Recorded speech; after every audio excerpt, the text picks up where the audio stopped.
One. Hello, everybody. Welcome back at last to another episode of American Soccer Quick Kicks. I believe this is the first video I've done since maybe last November.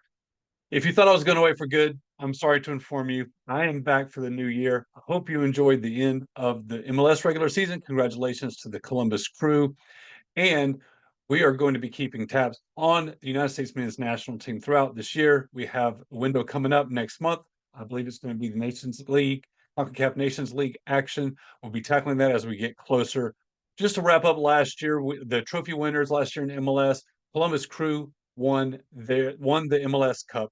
Cincinnati won the Supporter Shield, and the Houston Dynamo won the U.S. Open Cup.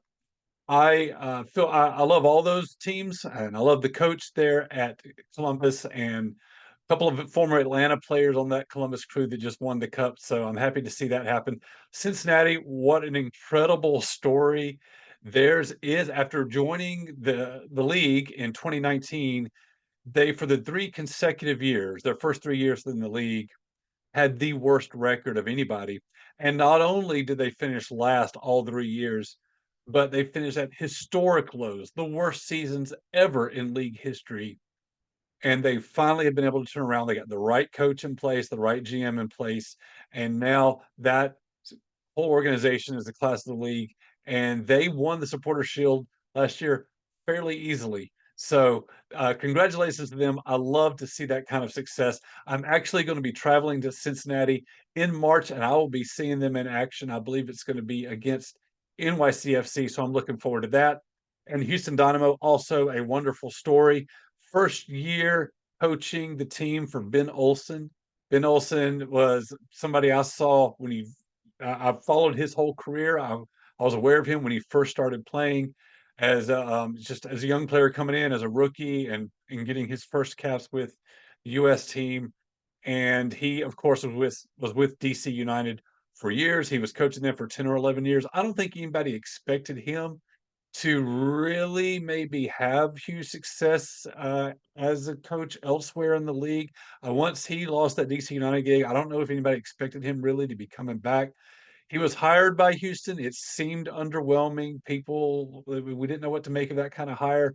It didn't seem splashy, but my goodness, he got them playing so well and believing in each other. They had a fantastic season. It was so fun to watch that happen. I'm a big Ben Olsen fan. I have been for 20 years. So congratulations to Ben Olsen. Also, congratulations to Houston for beating Miami in that Open Cup final. The reason I'm on tonight, I have been my hiatus has been due to the fact that I've been pursuing some other efforts, got some other projects going on, but MLS regular season starts this week. Is coming up. Wednesday is coming up on March 21st. The season kicks off with Miami hosting Real Salt Lake, and then we'll get a full slate of action over the weekend. In addition to all of that, CONCACAF Champions League is underway, and we have MLS teams in action in that tournament Tuesday, Wednesday, and Thursday of this week. I believe it is St. Louis, Houston, Philadelphia, Orlando, New England, Nashville, and Cincinnati. All are seeing CONCACAF Champions Cup action. You may hear me call it Champions League or CCL. I know that the official name is now CONCACAF Champions Cup, and that's a better name for what it is. But if you hear me say CCL, don't get hung up on that because that's easier for me to say. And I'll probably keep saying it. Anyway, I am looking forward to the new year. Miami, of course, kicks it off. They still have Messi, they have Busquets, they have Alba. They've now added Luis Suarez, who seems to be well past his prime and have some knees that barely work. They have not had a great preseason. I'm not sure they won a single match. Hopefully, they can turn it on for the regular season. This is going to go one of two ways. Either they're going to dominate the entire league or it's going to completely implode. My man Julian Gressel, former Atlanta player who just won the cup with Columbus, he's now with Miami, and so I'm going to be keeping an eye on which way their season's going to go. I also want to figure out exactly what I want to do with this season. I feel like I'm going to focus more on the U.S. men's team than I am on Major League Soccer, and because I believe that's where most of the interest is when I look at the numbers for this channel. So maybe you'll see me a little less this year, but I will definitely be back every time there's a U.S. camp and there's matches going on, I will definitely be focusing heavy on the U.S. men's national team. As for what's going on in Major League Soccer, we have some drama surrounding the U.S. Open Cup.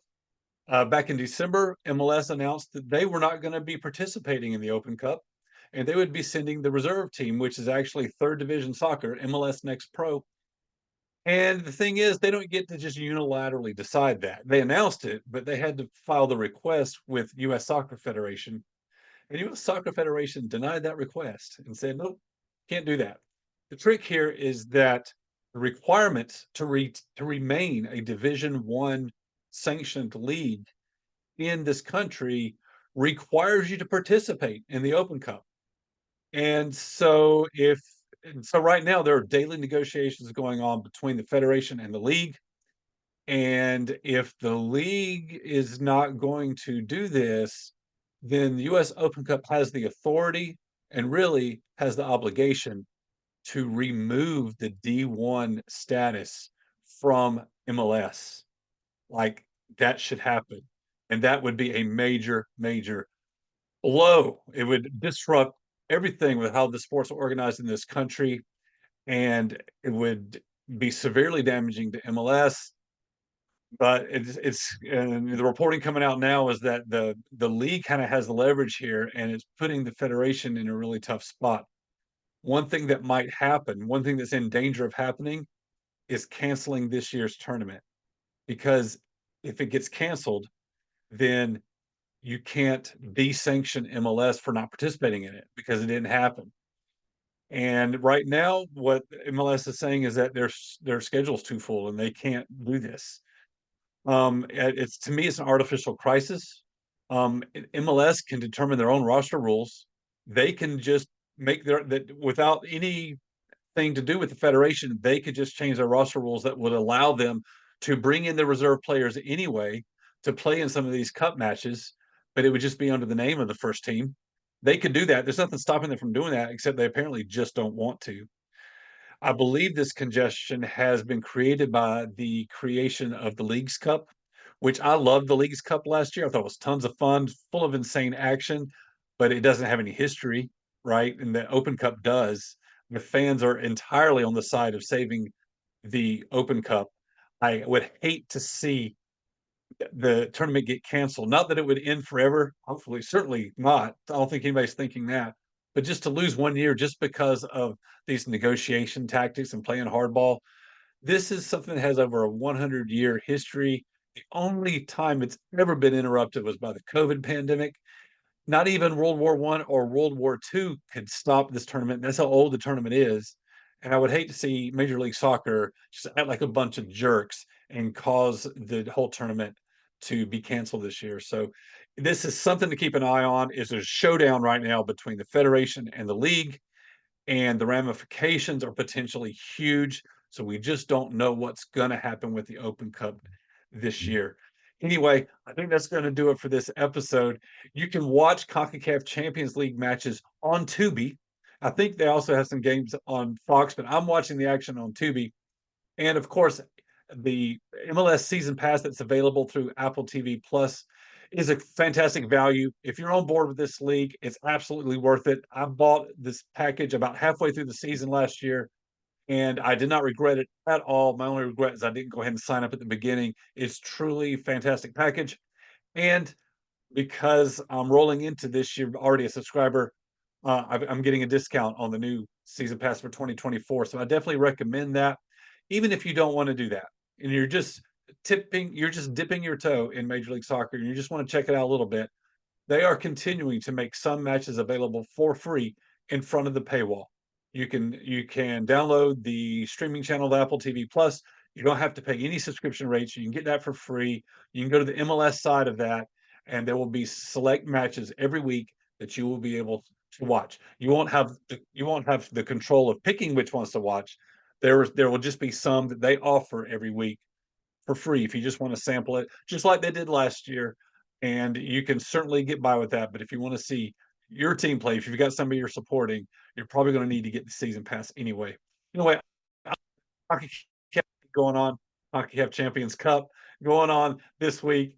The season kicks off with Messi and company on Wednesday night against Real Salt Lake, and then we got a full slate of matches this weekend. I'm looking forward to seeing my Atlanta team open up on the road in Columbus. And of course, you see me wearing a Nashville hat. I am living in the Nashville area now. I've adopted them as my second team. They're not only playing Thursday night in Champions Cup, but they're also playing Sunday night in league action. So I will be tuning in for both of those. Anyway, I think that's enough for now. I hope you'll watch some soccer with me, and I'll talk to you next time.